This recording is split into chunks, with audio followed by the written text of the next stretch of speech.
Welcome to episode 81 of the Daniel Yours podcast. Fitness stuff that grinds my gears, part 2. Let's go. Hello, welcome back to another episode of the Daniel Yours podcast. I am Daniel Yours. Obviously, I don't know why I said that. I don't think I ever say that in any podcasts, but I've got a little bit of a new setup today, and it's making me have some of the jitters, which is kind of weird, and it's not like I'm actually nervous, but I've just got a new camera setup, so we're going to get everything on video, changed up the background a little bit, trying to go, hashtag influencer. I've got, some lights behind me, a little bit of a setup, and so I just wanted to get this episode out, which is going to be a little bit more off the cuff, following along with the Grinds My Gears theme or Grinds My Gears series that I'll be doing periodically. Thank you for bearing with me, by the way, on these little solo episodes while we're just dealing with this endless construction, which is a story for another day, but very hard to schedule and stuff and, commit time to guests. But then when it's time for that podcast to roll, there's 15 trucks and tons of noise and all that stuff here. So anyways, thanks for the solo episodes. But anyways, just getting with this new setup, getting comfortable with it. So I wanted to do this little episode a little bit more off the cuff, a little bit more natural. I'm trying to just get used to even just the camera.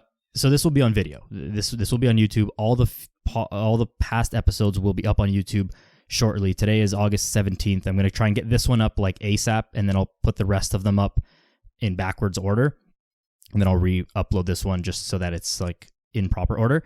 And if I don't do that, if you don't see most of the episodes up by again, today's August 17th, let's say, give me 2 weeks, August 30th, you got to get on me for that. Hold me accountable to that, because these need to go up on YouTube. Even the past solo episodes won't have video.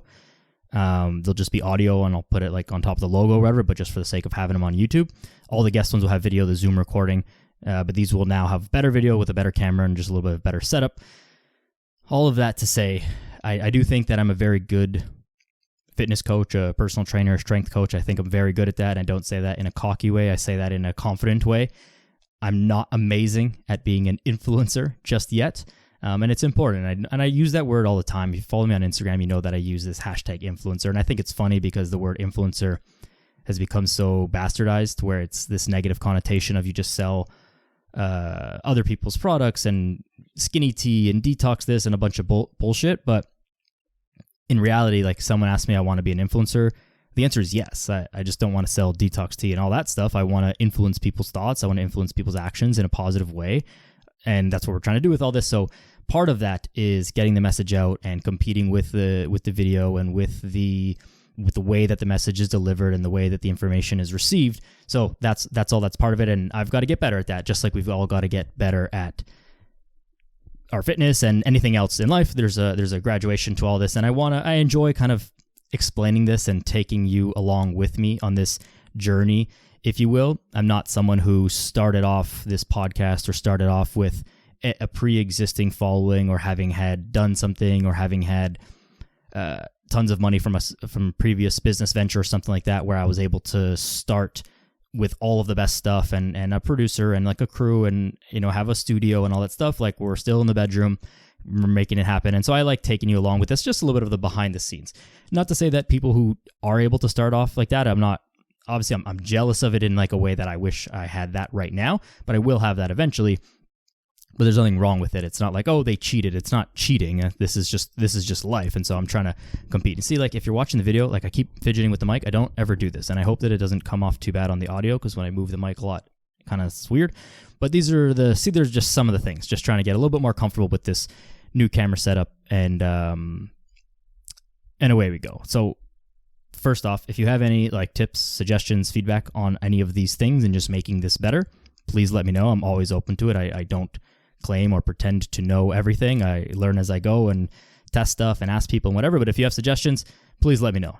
Don't tell me to buy some $10,000 piece of equipment or get a studio. I know that. I would love to have that. That's just not in the cards at the moment. But if there are other tips and tricks and stuff like that, or things you'd like to see, things you'd like to see less of, always let me know. And the best way to support in any way is sign up for coaching. And that's really supporting yourself as well. So maybe not the best pitch for coaching ever, but we'll take it. So if you want to help support, sign up for coaching, danielyours.com/coaching.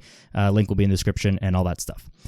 Anyways, now that we're all through that, 5 minutes in, and I've talked nothing about the episode, but this is just going to be a fun one, laid back. So kick your feet up unless you're driving, and let's get into it. This series is something that I'll do every now and then. I kind of go through. I keep a note on my phone of just like stuff that rubs me the wrong way or grinds my gears, if you will, in fitness. Things that I see in real life, things that I hear from people, things that I see on social media is a big part of it. And every now and then when I have these, like when I need these little in-between episodes, I think that they're fun to do, and maybe even get some good sound bites or some clips for social media. So with that being said, let's get into it. So the first thing, I have just a list of things written down here, and I'll get through as many. I'll try and cut this off like under 30 minutes. The first thing, hip thrusts when people are still laying their head back.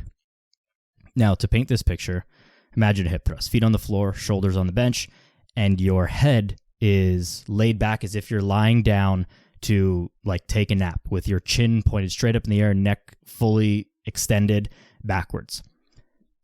With all of the social media content around hip thrust and glute training, which is a majority of the fitness content that's on Instagram and TikTok, and it's because that is the content that performs, quote unquote, performs the best. With all of that content out there, I cannot for the life of me understand how people are still throwing their head back. And these are not people who are like first day in the gym, don't know what they're doing. Obviously, like, you know, that's okay. That's why people like me have jobs to teach these people. I'm talking about other trainers and trainers training their clients, or people who have been in the gym for forever. My neck always hurts when I do hip thrusts. I have to hold my head with my hand because my neck hurts when I do hip thrusts. Your neck shouldn't hurt. If it hurts, you're doing it wrong. In fact, no part of your body should hurt during any exercise. But I can't for the life of me figure out how other people have not figured this out yet with all of the glute stuff and millions of posts on hip thrust demo and all this, and all of them say, tuck your chin, look forward, tuck your chin, look forward, tuck your chin, look forward. You shouldn't be throwing your head back. So if by chance that's you, and I hope that's not you because you're listening to this, stop doing that. And if you see someone doing that, someone you know, don't go up to random people and like tell them what to do in the gym. That's not right. Someone you know who's doing this, give them a pointer. Your neck shouldn't hurt. There's no need to throw your head back. It's making the exercise worse because you're just extending your spine more than actually using your glutes. So the exercise itself is actually less effective, as well as it's painful and it looks weird. And it's painful, which is the biggest thing. And no exercises should be painful. So that's number one thing that grinds my gears. Quick fix, and let's stop that one. The next one is I've seen, and I don't know how this happens, but I've seen this in gyms and online. This little bit of a resurgence of using the Bosu Ball for workouts. The Bosu Ball is that half ball where one side is like a flat plastic and the other side is like the bottom side is flat hard plastic, and then the top side is spongy, like it's a half ball. It's also plastic, but it's like a half ball.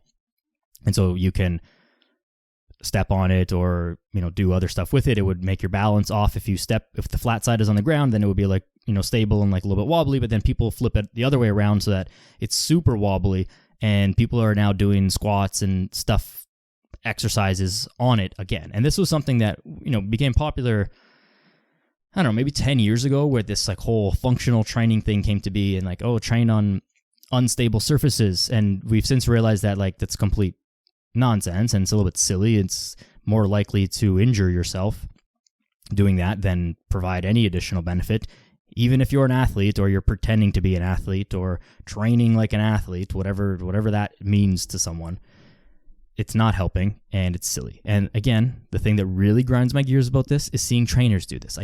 There's so many exercises, and you resort to doing squats on the Bosu Ball. Like, come on. You know what I think the best use of a Bosu Ball is? There's always a use for something. Let me just preface this by saying this first.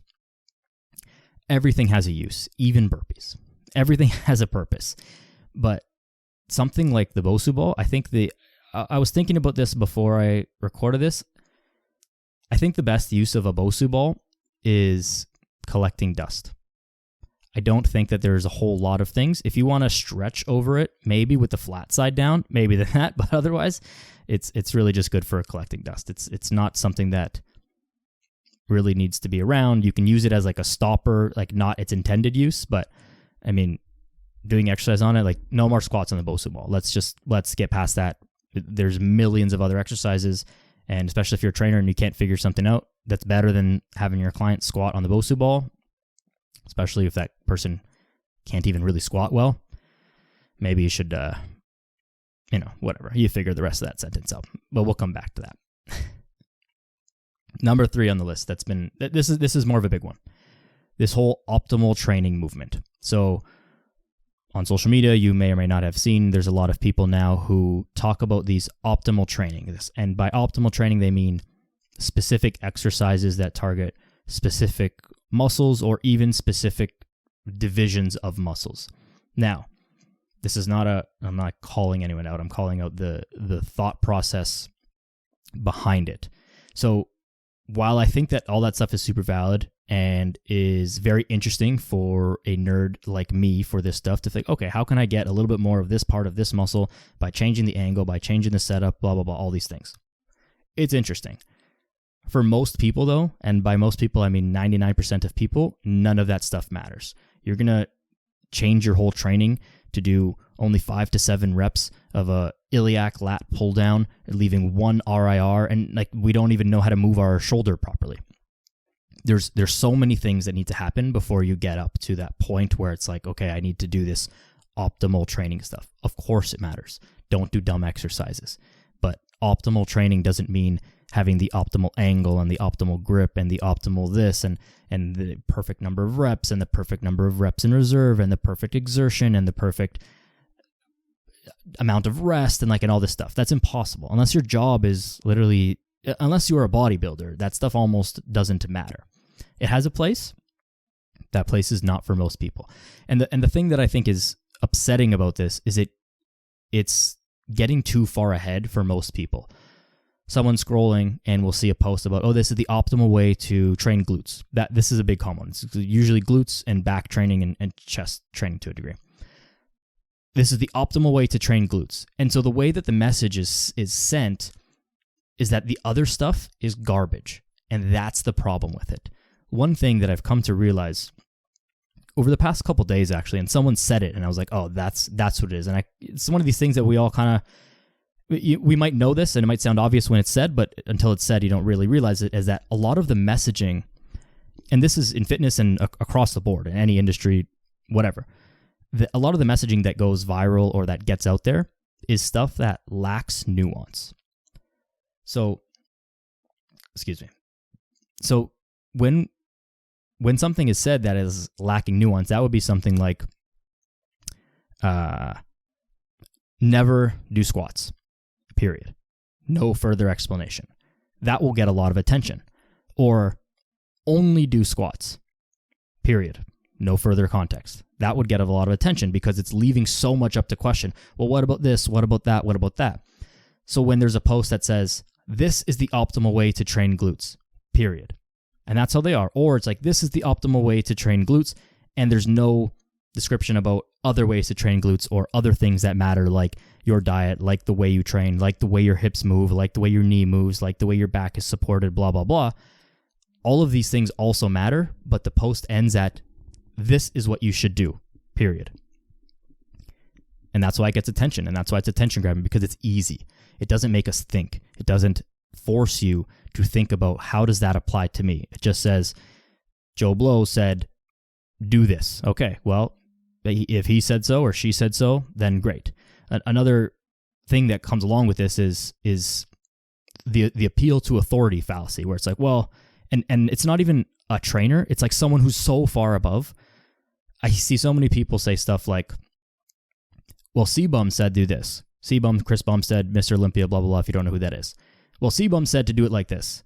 And I'm like, well, you've been in the gym for 6 months. You're not Chris Bumstead. You're not a bodybuilder. You're not Mr. Olympia. You're not even close to that. The reason that he said that to do it that way is because that's what works for him and in that world. That is not your world, and we lack this context. But because there's not a lot of nuance, and I'm not calling him out. It's people will say, oh, well, Ronnie did it like this, Ronnie Coleman. Okay, well, you're certainly not Ronnie Coleman. One of the funny sayings about Ronnie is he would have been Mr. Olympia if he didn't even lift weights and just did Pilates. Like, you're not that person. So just because someone who has that body or does that thing says to do it that way, that doesn't make it automatically applicable to everyone's life. However, it catches fire because it lacks that nuance. And so while that can be good for spreading messaging, it also can be bad because, again, it doesn't allow us or force us to actually think about things for ourselves, which is a danger of like our whole society right now. There's not a lot of thinking going on, and maybe this is going to go on a little bit of a tangent, but there's not a whole lot of thinking going on. There's not a whole lot of critical thinking. It's monkey see, monkey do. If I see something that I like, well, if that guy did it, I'll just do that. Oh, it didn't work for me. Okay, well, it's because 3 months from now, after I do it, I saw another guy who said, oh, you actually have to do the exact opposite of that. Well, of course, because blah, blah, blah, look how jacked he is. Well, I should do that instead. And then 3 months down the road, that didn't work. And another person comes around, well, you need to stop doing that. You need to do the exact opposite of that again, but in this different way and buy my product that does this.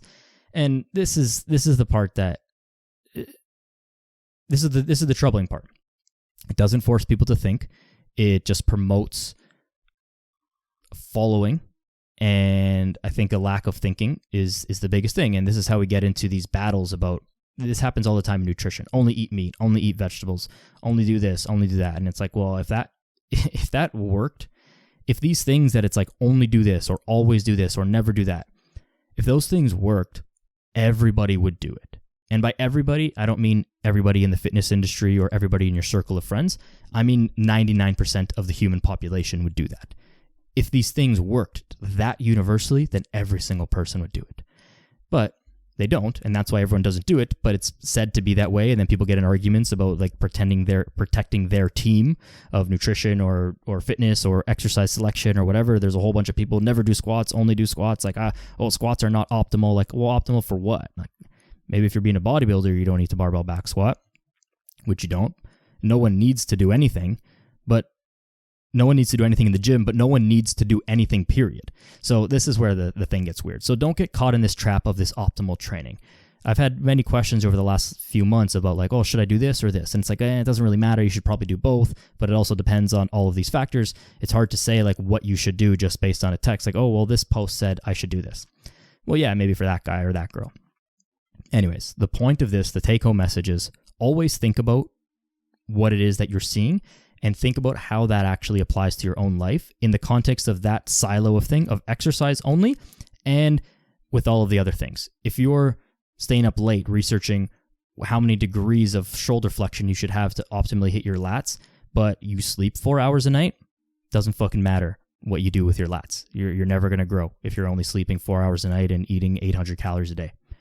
That's just the way it goes. So, make sure we got all of our ducks in a row, move the big rocks, and then we can get into the nitty-gritty details of things. Another one. This is a quick one, and I don't know how this happened. This is crazy to me. People have been confusing the words workouts and exercises. So, let's define it. An exercise is a single movement. A squat is an exercise. A bench press is an exercise. A bicep curl is an exercise. A workout is a collection of movements. If I'm going to do squats, then bicep curls, and then bench press, and then shoulder press, and then sit-ups, all of that, that's a workout. Each of those things individually, those are exercises. I know that this may sound like incredibly simple to you, but I've seen a lot of stuff over the last little while. Someone's doing squats. Oh, that's a great workout. Nope, that's not a workout. Just an exercise. And this doesn't really matter. I know I'm arguing about semantics. That's why it's a small thing, but it's just one of these things that grinds my gears. And you know what? This is the Daniel Yoris podcast, and these are the things that grinds my gears. So let's just use the correct words because that's a really easy one. So please, if we can all just continue to do that and correct people who you see using those words incorrectly because it just makes them sound silly. And maybe, you know what? Maybe it's fine because then it's a good way to pick out the people who like at least half know what they're talking about if they can correctly use the word workouts versus exercises. But maybe just unfollow those people. I don't know. Okay. Another one. This one is a little bit more serious and a little bit more ongoing. Is the notion that you can't do something because of an injury or because of some type of pain. The biggest one is I can't do squats because I have bad knees. I can't train my legs because I have bad knees. Now, I'm not a doctor. I'm not a chiropractor. I'm not your physiotherapist, blah, blah, blah. So go seek help from professionals, whatever, disclaimer, et cetera, et cetera.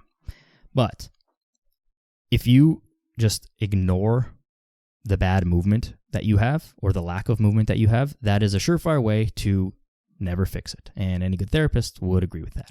I'm not saying if you have bad knees that you need to put 300 pounds on the bar and squat ass to grass. That is absolutely not the way to do it. But by avoiding moving your legs and moving your knees and squatting and using those muscles, you're just going to make the problem worse for forever and forever. So if you have bad knees, this is the most common one. I have bad knees, so I can't squat. That is the most common one. Maybe it's a cop out to not train legs. I don't know, but you have to do it. And it doesn't mean you have to do the whole thing.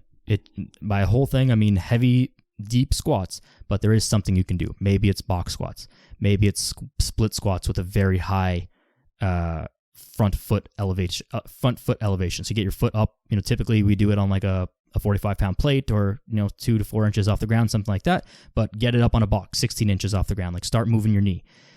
You need to be able to do something, and the fact that it hurts is, I'm sorry, that's not good, and it sucks, but it's not an excuse to not do things. So whatever pain you have, you can work through it. And maybe this is worth a deeper dive in another episode, is training around injuries. Obviously, we have to be very careful because it's hard to give that advice in like a general sense. Maybe I won't do that episode. We'll see. But you can always train through these things to a degree. So find that pain-free range of those exercises and do that. Do a half squat, do a quarter squat. If that's all you can do, then do that. Or sit down on a chair or on the edge of a bench with your feet dangling off and just do leg extensions. Like you've got to move that part of your body. And I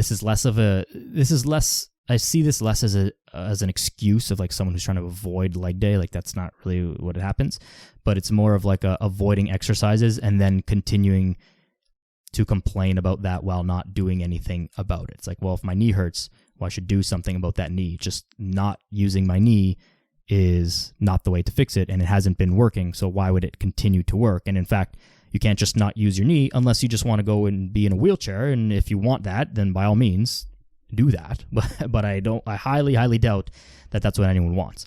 So if you have pain, if you feel like you shouldn't be doing something, I'm not saying go ahead and do it, but enlist the help of a good trainer or a manual therapist to help you understand how to move your body and start to actually work through that pain and those injuries so that you can actually use that part of your body. Not being able to use a part of your body, not good. I had a great post months ago, and it was about a conversation with a client who was perfectly healthy, and he would like refuse to squat deeper than like barely getting parallel. And I was like, hey, like we got to do this. This is why, blah blah blah. This is how. Set this up. Change this setup. I know it's hard. Drop the weight. All these things. And he said to me, he's like, I'm like 50 years old. I don't want to be a bodybuilder. Why do I got to do that? And I looked at him, and, this is a client-coach relationship. So I, obviously felt comfortable to say this, and I wouldn't say this to everyone, but I looked at him straight in the eye and said, because I want you to take a shit by yourself when you're 90 years old. He's like, what?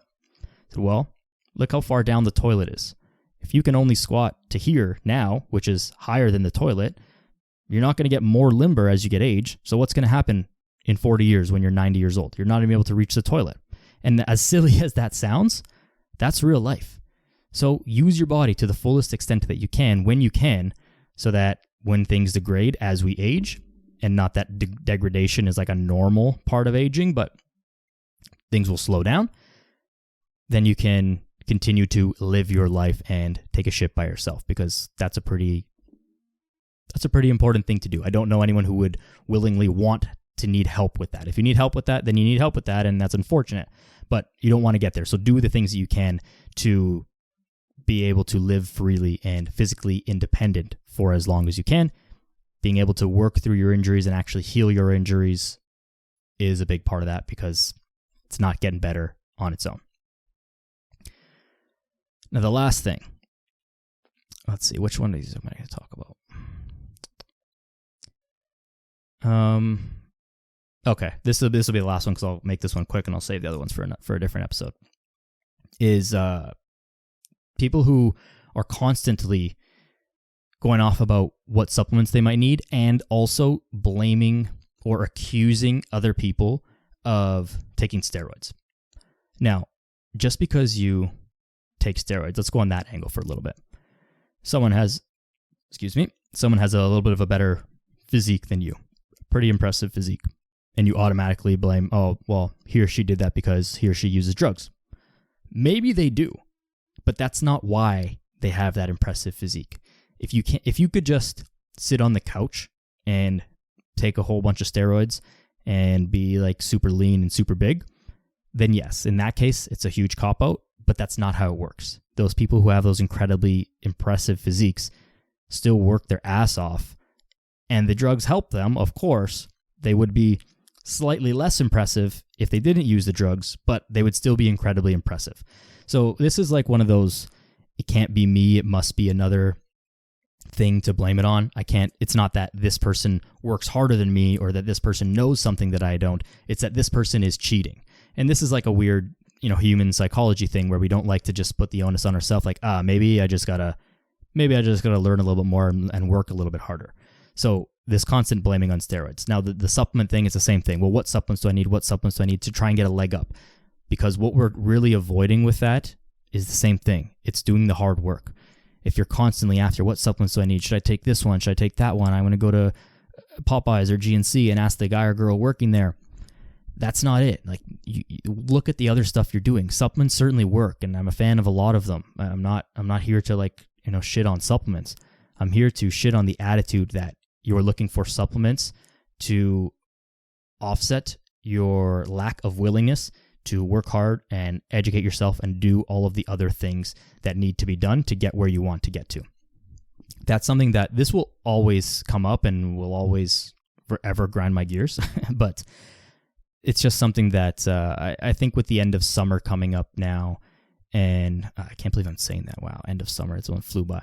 But with the end of summer and, everyone's seeing everyone's beach pictures and vacation pictures, and it's like, wow, how did that person do that? It must be this supplement. It must be that. And fall is a big fitness push. So, well, okay, I'm going to get back into the gym, but what supplement's going to get? What about this? What about that? That person's using steroids. Like, I've actually had a lot of questions about people like, should I get on this? Should I get on that? And the answer is always no. Has always been no. Not forever, but no. There's, if you want to do it, again, do whatever you want. I'm not here to tell you what to do with your life. But that's not the first step. If you want to take them, maybe if you train for 10 years and you train your ass off, then maybe some steroids or something might help you if you even care about it at that point. But chances are you don't, because why would you unless you're competing in bodybuilding? And if not, then it doesn't really matter. And so if you've only been training for 2 years, look how impressive I've gotten, look how strong I've gotten, I'm at my genetic potential. No one's at their genetic potential in 2 years. You don't need that stuff. You just need to keep going. And in fact, it's probably not going to help you if you take it too early. And even if you go hard on the supplements without actually putting in the real work and fixing your sleep and fixing your diet and fixing your actual training and fixing your lifestyle and your mental health and your relationships and all these things, if you go too hard on that stuff too early, it's going to have more negative effects than positive effects, I believe, because you're going to rely on that stuff all the time psychologically instead of actually fixing the problems, and those problems will manifest themselves later. If you keep training like an asshole, you're going to get injured, you're going to get burnt out, you're going to hurt yourself or someone else. And just because you think you get a little bit of a better pump because you're taking, XYZ supplement, it's just not doing anything. It's not really moving the needle. However, there's a time and a place for supplements. That time and place to talk about that is not in this episode because it's a whole other discussion. So I'm not poo-pooing on supplements or steroids. Again, do whatever you want, but don't use these things as a cop-out, and certainly don't blame someone else and say that that person is better than me because of this supplement or because of that steroid. That's not fair to them, and you're just doing yourself a disservice because you're not actually looking internally to figure out what needs to be done from an action standpoint as far as your workouts, as far as your nutrition, as far as your sleep, as far as all of the things. So with that said, I said I'd keep this under 30 minutes, so I'll stop there. We're right around it, so good on me. Pat on the back, DY. That's all. I'll wrap this one up. We got video. If you're watching this on YouTube, subscribe to the YouTube channel. Like this video. It goes a long way. Allegedly. It helps. Rating and review on the podcast. Share this episode with a friend. Send me more ideas for this series, and send me any suggestions and tips and stuff, like making all this stuff better. As always, if you're interested in coaching and want to have someone to help you think about all of these things and avoid all of the things that grind my gears, then danielyoris.com/coaching. The link will be in the show notes of this episode or in the YouTube video description, because we're on YouTube. #influencer. Follow me on Instagram as well at Daniel Yoris. And that's all. Have a good day. Be a good person. Go outside. Take your shoes off. We'll see you soon.